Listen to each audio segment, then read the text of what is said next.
Hello everyone जय जगन्नाथ समस्त को स्वागत करुच्ची मोर स्टडी चैनल को लोकना एजुकेशन पॉइंट्स।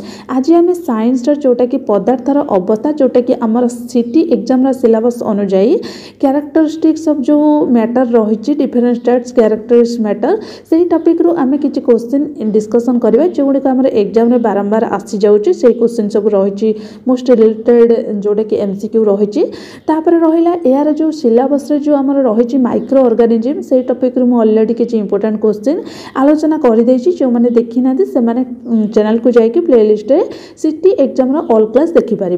चलते आरंभ करवा आ विलंब न करके प्रथम तो देख ये जो क्वेश्चन दि जाए क्यों पदार्थ अणु अणु मध्य आकर्षण बल सर्वाधिक। प्रथम आम जाना दरकार पदार्थ कौन ना आमर जो चतुर्पार्श्व आम किसी जिनिस देखिपुर किसी जिनिस देखिपार ना से सब को आम कौन कहवा ना पदार्थ बोली कहवा। तापर रहा पदार्थ केते प्रकार पदार्थ हूँ तीन प्रकार कौन कौन ना हूँ कठिन तरल गैस यहीटा आपण मैंने मन रखु एग्जाम पचारूची कि हूँ पदार्थ केते प्रकार रही ना तीन प्रकार कौन कौन ना कठिन पदार्थ तरल पदार्थ गैसीय पदार्थ। कठिन पदार्थ कौन ना जोटार निर्दिष्ट आकार अच्छी आयतन अच्छी से आम कौन कहते ना कठिन मनकर इटा तेने इटार देख गोटे निर्दिष्ट सी गोटे हूँ जगह कौन आबद्ध होकर रोचे गोटे आयतन ग्रहण करुच्ची गोटे हूँ आकार ग्रहण कर कौन कहुच्छी ना कठिन पदार्थ कहुच्छी। तरल कौन ना तरल हूँ जमीक आमर पानी तेल एगुड़ी हूँ तरल। गैसीय कौन जानी हूँ गैसीय हूँ आमर जोटा कि आम सिलिंडर जो गैस व्यवहार करोटा कि जो द्वारा आम रोषे कर खाऊँ से आम कौन कहूँ ना गैसीय पदार्थ बोली कहते।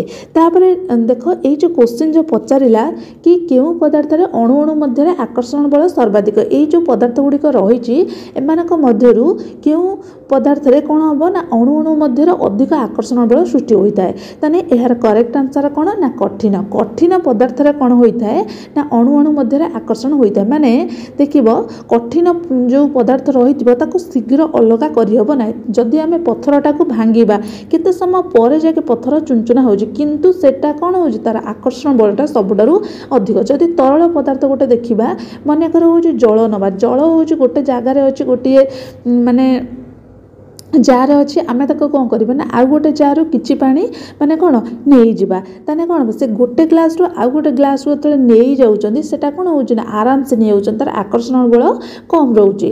तापर रहा हूँ गैसीय। गैसीय कौन ना हूँ गैसीय जोटा कि पदार्थ रही सबुआड़े हूँ कौन ना खेली होगी रोचे से हूँ कौन ना गैसीय पदार्थ यहाँ हूँ सबुठारु सर्वनिम्न। जदि पचार क्यों पदार्थ अणु अणु मध्य आकर्षण बल सबुठारु कम ना हूँ गैसीय पदार्थ सबुठारु अधिक कौटा ना कठिन पदार्थ।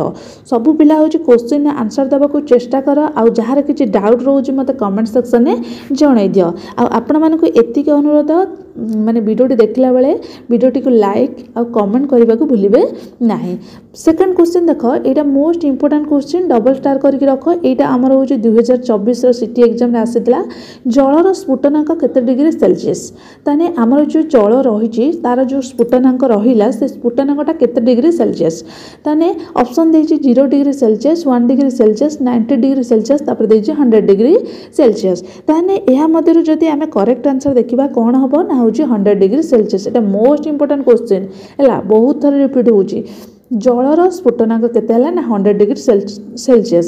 स्फुटनांक आम क्या कहवा ना हूँ स्फुटनांक जिते आम जलटा को कौन कर फुटाऊँ फुटे कौन हो बाष्पर परिणत होटा को आम कौन कहवा ना स्फुटनांक बोली कहवा। मन रहा स्फुटनांक क्या कहला ना हूँ जलटा जिते तापमात्रा कौन कर बाष्पर परिणत करटा को आम कौन कहवा ना स्फुटनांक बोली कहवा। ताने जलर स्फुटनांक केते डिग्री है ना 100 डिग्री सेल्सियस। तापर नेक्स्ट क्वेश्चन देख ये क्वेश्चन पिला माने आंसर देवा को चेष्टा कर ये भी बहुत इंपोर्टेंट रही क्वेश्चनटा समस्त गोटे गोटे लाइक कर दिए वीडियोटा को। बरफ तरली जल परिणत होगा कौन कहुए बरफ जिते कौन हुए ना तल की कौन हुए ना जल परिणत हुए ताकू आम कौन कहवा।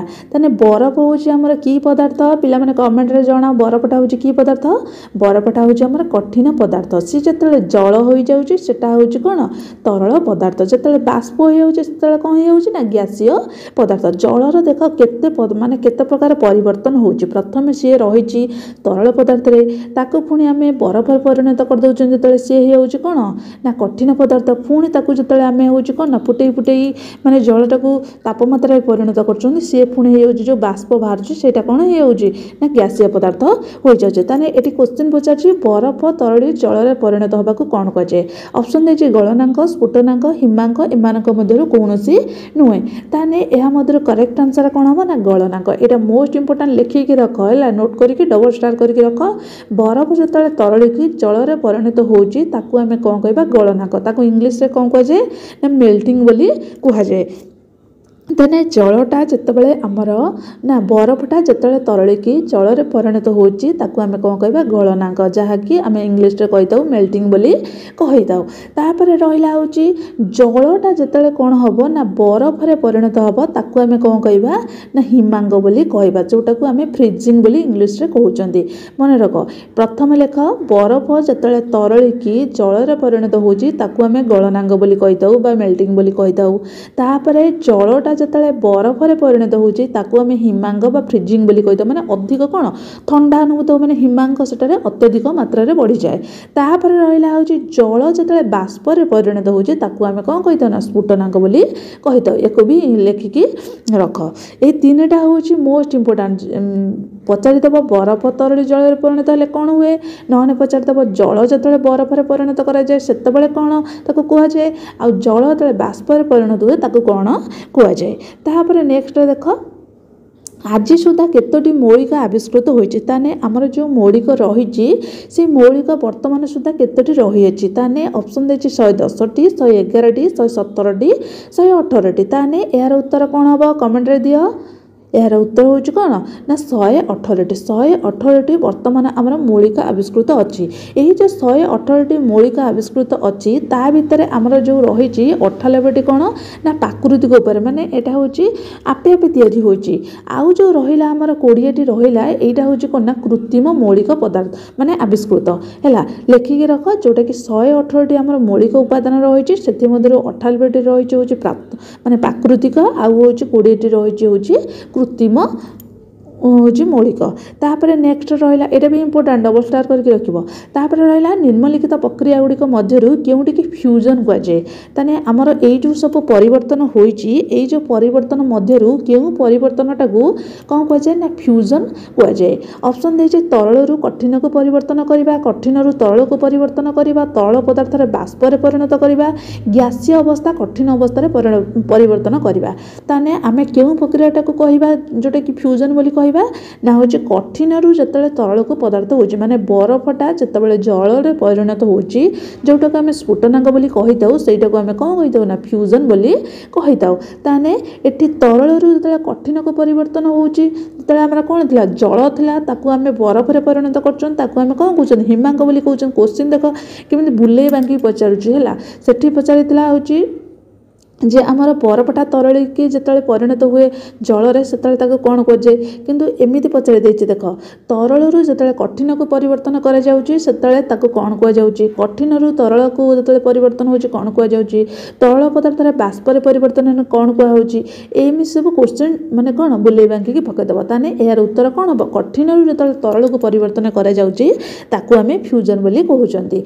तापर नेक्स्ट क्वेश्चन एमानक मध्यरु तरल धातु किए यार उत्तर मते कमेंट रे समस्त दियो। यार उत्तर मु कहिबि नाही एमानक मध्यरु तरल धातु किए होची ऑप्शन देछि ब्रोमीन सिलिकॉन मैग्नीशियम पारद।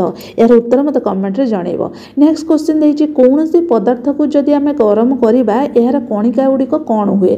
ताने जदि आमे गोटिए होची कोनोसी गोटे पदार्थ को आमे गरम करिबा से तार कणिका गुडी को कोन हबो से माने गति करिबा बंद कर दियंती ना अदृश्य होई जांती ना धीरे गति करंती ना द्रुत गति रे गति करंती। ताने यार उत्तर कोन हबो ना से गुडी को द्रुत गति रे गति करंती। जेतेबेले आमे होची कोनोसी पदार्थ को कोन करिबा ना गरम करिबा से जो कणिका गुडी को कोन द्रुत गति रे एपड इयाडे सियाडे सब को खेली जांती हैला। यार उत्तर होची से गुडी को द्रुत गति रे गति करती। तापर नेक्स्ट क्वेश्चन देख, ये भी मोस्ट इंपोर्टेंट क्वेश्चन एग्जाम में बहुत थर रिपीट होची। डबल स्टार करके रख। खाइबा लुणर आणविक संकेत कौन?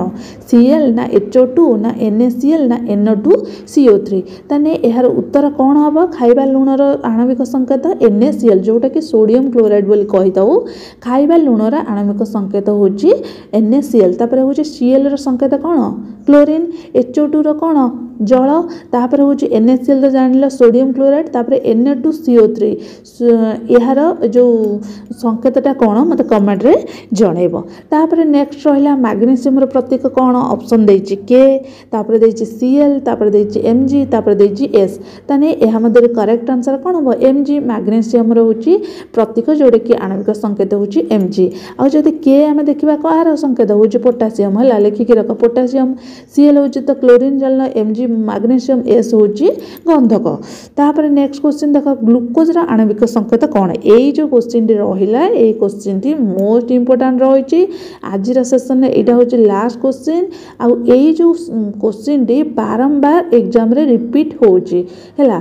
एटा इंपोर्टेंट, वेरी वेरी इंपोर्टेंट लिखि रख। ग्लूकोज रो आणविक संकेत कौन? ग्लूकोज जोटा कि आमे शर्करा बोली कहि दउ। ग्लूकोज न लिखि के लिखि दबो शर्करा रो आणविक संकेत कौन?